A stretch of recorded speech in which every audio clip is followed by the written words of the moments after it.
காங்கிரஸ் மூத்த தலைவரும் பெர்ஹாம்பூரிலிருந்து 5 முறை நாடாளுமன்ற உறுப்பினராக இருந்தவருமான ஆதிர் ரஞ்சன் சௌத்ரி மாநில அரசியலுக்கு திரும்பியுள்ளார். நீங்கள் பார்க்கிறபடி அவர் இங்கே விதான் சபா எலெக்ஷனுக்காக பிரச்சாரம் செய்து கொண்டிருக்கிறார். அவர் பெர்ஹாம்பூரிலிருந்து போட்டியிடும் வேட்பாளர். இப்போது அவர் பல 10 ஆண்டுகளுக்கு பிறகு மாநில அரசியலில் நுழைந்துள்ளார். மேலும் இது அவருக்கு மிகவும் முக்கியமான ஒரு எலெக்ஷன் ஆகும். ஏனென்றால் 2026 அவர் திரிணாமுல் காங்கிரசின் யூசுப் பதானிடம் பெர்ஹாம்பூர் லோக்சபா தொகுதியை இழந்தார். அவருக்கும் திரிணாமுல் காங்கிரசின் மம்தா பானர்ஜிக்கும் இடையில் மிகவும் சுமூகமான உறவு இல்லை. மேலும் நான் அரசியல் ரீதியாக குறிப்பிடுகிறேன்.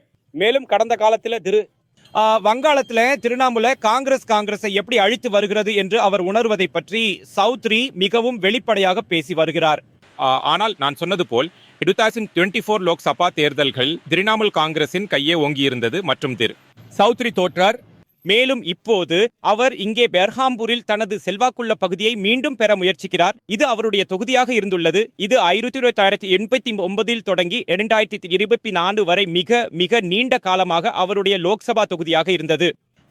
இப்போது இது என்ன நடக்கிறது மற்றும் அவருடைய கேம்பெயின் எப்படி வடிவம் பெறுகிறது என்பதை பற்றி நாங்கள் பெர்ஹாம்பூர்ல இந்த கேம்பெயின் பயணத்தில் அவருடன் செல்லும் போது இன்று மாலை சற்று நேரத்தில் அவரிடம் சில கேள்விகளை கேட்கப் போகிறோம். ஆதிர் ரஞ்சன் சௌத்ரி இங்கே பெர்ஹாம்பூரில் இந்த விரிவான கேம்பெயின் பயணத்தில் ஈடுபட்டு வருகிறார். அவர் நீண்ட காலத்திற்கு பிறகு விதான் சபா கோட்டைக்குள் நுழைகிறார். சார், எனக்கு விதான் சபா, நீங்கள் 5 முறை இங்கு லோக்சபா M.P ஆக இருந்திருக்கிறீர்கள். ஆகவே லோக்சபாவில் இருந்துரா எனக்கு ஒருவர் செல்ல முடியாது என்பதற்கு எந்த தடையும் இல்லை என்று நான் நினைக்கிறேன். நான் சொல்றது விதான்சபா. உங்கள் எதிர்ப்பாளர்கள் இது ஒரு பதவி இறக்கம் என்று சொல்லலாம். இரண்டும் சட்டமன்றம். நான் சொல்வது பி நிறுவனம். ஆகவே சில சமயங்களில் ஒருவர் லோக்சபாவில் கலந்து கொள்ள வேண்டியிருந்தால் அவர் கலந்து கொள்ளலாம். ஆனால் இங்கே எங்கள் வாய்ப்புகள் எப்போதும் திறந்தே உள்ளன. மேலும் கடந்த லோக்சபா எலெக்ஷனில் நான் தோற்கடிக்கப்பட்டேன். ஆகவே தற்போது ஊழல் மற்றும் மதவாதத்திற்கு எதிராக போராட மற்றொரு வாய்ப்பு வந்துள்ளது. மேலும் எனது பார்ட்டி இந்த வீத சட்டமன்ற தொகுதி சட்டமன்ற தொகுதியிலிருந்து போட்டியிட எனக்கு பரிந்துரைத்தது. ஆகவே காங்கிரஸ் பார்ட்டியின் ஒரு அடிமட்ட தொண்டராக பார்ட்டியின் வழிகாட்டுதலுக்கு கட்டுப்படுவது விவேகமானது என்று நான் நினைத்தேன். மேலும் நான் இப்போது பெர்ஹாம்பூர் என்று அழைக்கப்படும் இந்த சட்டமன்ற தொகுதியில் இருந்து போட்டியிடுகிறேன். நான் ஒரு அறிமுகமில்லாத களத்தில் இறங்கவில்லை. ஆகவே என் அறிவுக்கு எட்டிய வரையில் இந்த சட்டமன்ற தொகுதி எனக்கு மிகவும் பழக்கமானது என்பது நன்கு அறியப்பட்டதே. அதிர்ஜி, நீங்கள் மேற்கு வங்க காங்கிரசின் தலைவராகவும் இருந்திருக்கிறீர்கள். நீங்கள் ஒருவேளை வங்காளத்தில் காங்கிரசின் மிகவும் அறியப்பட்ட முகமாக இருக்கிறீர்கள். பார்ட்டியின் வாய்ப்புகளை பற்றி நீங்கள் என்னத்தை நினைக்கிறீர்கள்? இங்கே ஒரு பட்டியலை கடைசியாக வெளியிட்டது நீங்கள்தான். இது டிஎம்சிக்கு எதிராக பிஜேபியின் நேரடி போட்டி என்றும் காங்கிரஸ் இந்த போட்டியில் எங்கேயுமே இல்லை என்றும் சிலர் சொல்கிறார்கள். அதுக்கு நீங்கள் என்ன சொல்கிறீர்கள்? பாருங்கள், நாங்கள் வங்காள அரசியலிலே மிகவும் தெளிவாக தெரிகிறோம். நாங்கள் வங்காள அரசியலில் மிகவும் பொருத்தமுடையவர்களாக இருக்கிறோம். இந்த முறை எங்களை பார்ட்டி எலெக்ஷனில் தனியாக போட்டியிட முடிவு செய்துள்ளது. அதனால் எங்கள் பார்ட்டியின் அடிமட்ட அமைப்பு பலத்தையும் நாங்கள் மதிப்பிட முடியும்.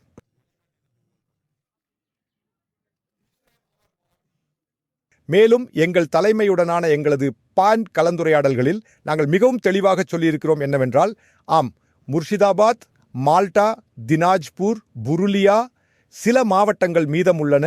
அங்கே நாங்கள் தனியாக போட்டியிட முடியும். மேலும் தேர்தல் நடவடிக்கைகளில் ஒரு தாக்கத்தையும் ஏற்படுத்த முடியும். வங்காளத்தின் மற்ற பகுதிகளில் நாங்கள் முர்ஷிதாபாத் அல்லது மற்ற மாவட்டங்களைப் போல அவ்வளவு வலுவாக இல்லை என்பது முற்றிலும் உண்மைதான். அப்படியானால் கடந்த 8-10 வருடங்களாக சிபிஎம் உடனான கூட்டணி அந்த வகையில் ஒரு தவறா? இல்லை. பாருங்கள், முதலில் கடந்த தொடர்ச்சியாக 34 ஆண்டுகளாக காங்கிரஸ் தொண்டர்கள் சிபிஎம் பார்ட்டிக்கு எதிராக போராடி வந்தனர். அதன் பிறகு நான் மேற்கு வங்க தலைவராக இருந்த காலத்தில் அந்த நேரத்தில் எனது மூத்த தலைவர்களுடன் கலந்தாலோசித்து நாங்கள் முன்னணி பார்ட்டியுடன் ஒரு கூட்டணியை உருவாக்கினோம்.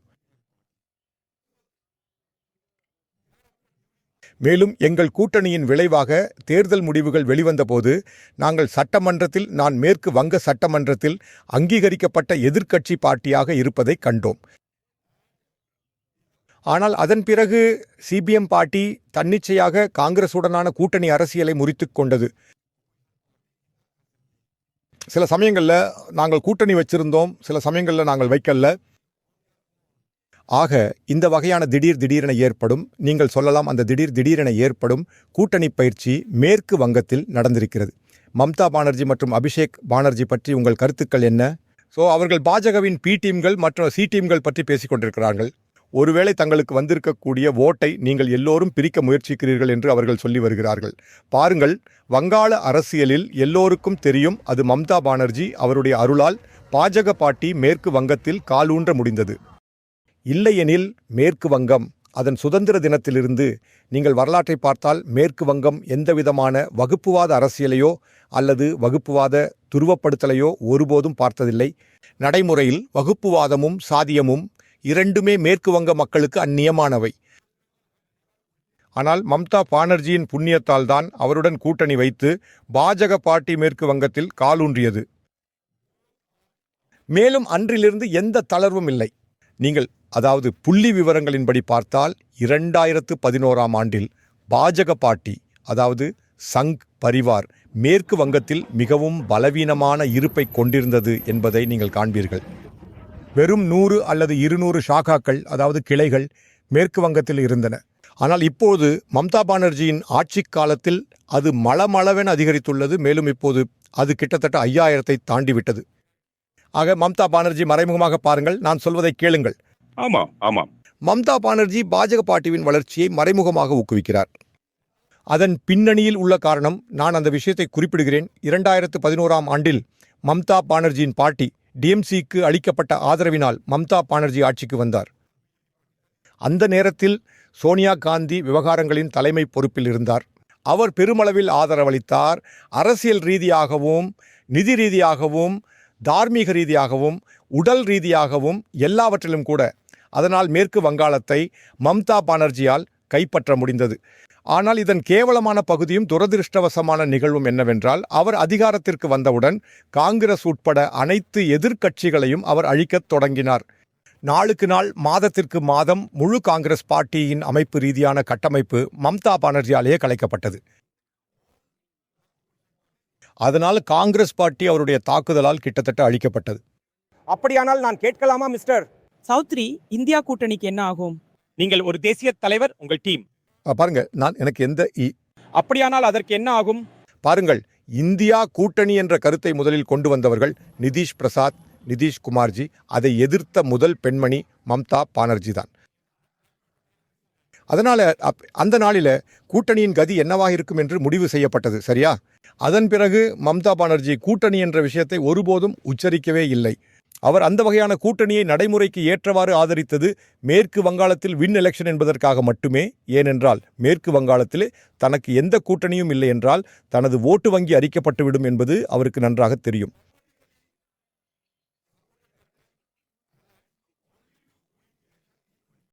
அதனால மிகவும் அவர் ஒரு தந்திரமான தலைவர். அதனால் அவர் மிகவும் திட்டமிட்டு ஒரு திட்டமிட்ட வடிவமைப்பில் அவர் முதலில் இந்திய கூட்டணியை ஊக்குவித்தது அதை கைவிடுவதற்காக மட்டுமே. கடைசி கேள்வி சார். சீர் பற்றிய உங்கள் எண்ணங்கள். முர்ஷிதாபாத் அதுதான் அதிக எண்ணிக்கையிலான தீர்ப்புகளை கொண்ட மாவட்டம். இதுக்கெல்லாம் நடுவில் ஒரு எலெக்ஷன் எப்படி நடக்குது பாருங்கள். முர்ஷிதாபாத் மாவட்டங்களில் 11 லட்சத்திற்கும் அதிகமான மக்கள் நீக்கப்பட்டனர். அதாவது தங்கள் பெயரை சேர்ப்பதிலிருந்து வஞ்சிக்கப்பட்டனர். மேலும் அவர்களால் தங்களின் அரசியல் அதாவது தேர்தல் வாக்குரிமையை பயன்படுத்த முடியவில்லை. பாருங்கள், முதல் நாளிலிருந்தே ராகுல் காந்தி இந்த வகையான எஸ்ஐஆர் பயிற்சியை முழுமூச்சாக எதிர்த்தார்.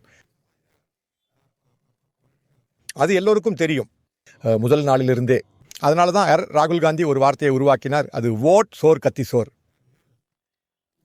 ஆனால் நீங்கள் கவனிக்க வேண்டியது என்னவென்றால், மம்தா பானர்ஜி ராகுல் காந்தியின் வாதத்தை ஒருபோதும் ஆதரித்ததில்லை. மாறாக அவர் காத்திருந்து அதிலிருந்து அரசியல் ஆதாயத்தை பெற முயன்றார். வங்காளத்தில் எஸ்ஐஆர் பயிற்சி தொடங்கப்பட்ட போது அவர் எஸ்ஐஆர் பயிற்சியையும் எலெக்ஷன் கமிஷனையும் பெருமளவில் ஆதரித்தார். சில நேரம் அவர் ஆக்ரோஷமாக இருந்தார், சில நேரம் அவர் அமைதியாக இருந்தார். மம்தா பானர்ஜி உங்களுக்கே தெரியும், மம்தா பானர்ஜிக்கு நாடகம் எப்படி ஆடுவது என்றும் மக்களின் கைத்தட்டலுக்காக எப்படி நடிப்பது என்றும் தெரியும். மேலும் அவர் உச்சநீதிமன்றத்திற்கு சென்றார். உச்சநீதிமன்றத்தில் அவர் தலையிட்ட பிறகு எல்லாம் குழப்பமாகிவிட்டது. அவர்தான் போராடுவதாக சொல்கிறார். இல்லை. அப்படி என்றால் அவர் உண்மையிலேயே ஒரு போராளி மற்றும் SOIR இல் போராடுகிறார் என்றால் பிறகு மேற்கு வங்கத்தில் உள்ள அனைத்து இயந்திரங்களும், அனைத்து அரசாங்க இயந்திரங்களும், உதாரணமாக எலெக்ஷன் ஆணையம் செய்யும் பயிற்சியை சுமூகமாக்குவதற்காக மாநில அரசால் 90,000 ஊழியர்கள் பணியமர்த்தப்பட்டுள்ளனர்.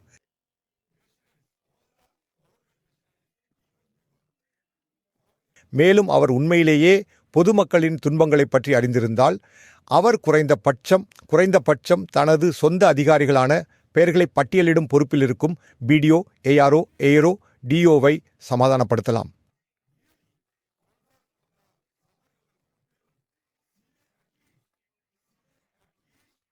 அதாவது சேர்த்தல் மற்றும் நீக்குதல் ஆரம்பத்திலிருந்தே பிரச்சனைகள் முளைத்துக் கொண்டிருந்தன. ஆனால் மம்தா பானர்ஜி பேசாமல் இருக்க, வாயை மூடிக்கொண்டிருக்க விரும்பினார். மேலும் நிலைமைக்கு அவரது தீவிர நிர்வாக தலையீடு தேவைப்பட்ட போது அவர் எதுவும் செய்யவில்லை.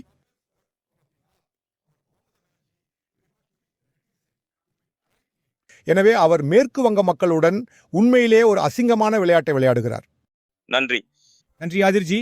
ஆக நீங்க பார்சல் திரு அவங்களால ஒரு தீவிரமான கேம்பெயின் தடம். சௌத்ரி, நான் நீ சொன்னது போல் அவர் 5 முறை லோக்சபா MP இருந்துள்ளார். இந்த முறை விதான் சபாவில் இடம் பிடிக்க போட்டியிடுகிறார். அவருடைய கேம்பெயின் எப்படி அமைகிறது என்பதை பார்ப்பது சுவாரஸ்யமாக இருக்கும். ஆனால் இந்த நேரத்தில் நீங்க அவரை பார்க்கலாம். அவர் தனது SUVயில் மீண்டும் ஏறி மற்றும் இந்த கேம்பெயின் தடத்தை தொடங்குகிறார். அது ஒரு விரிவானது.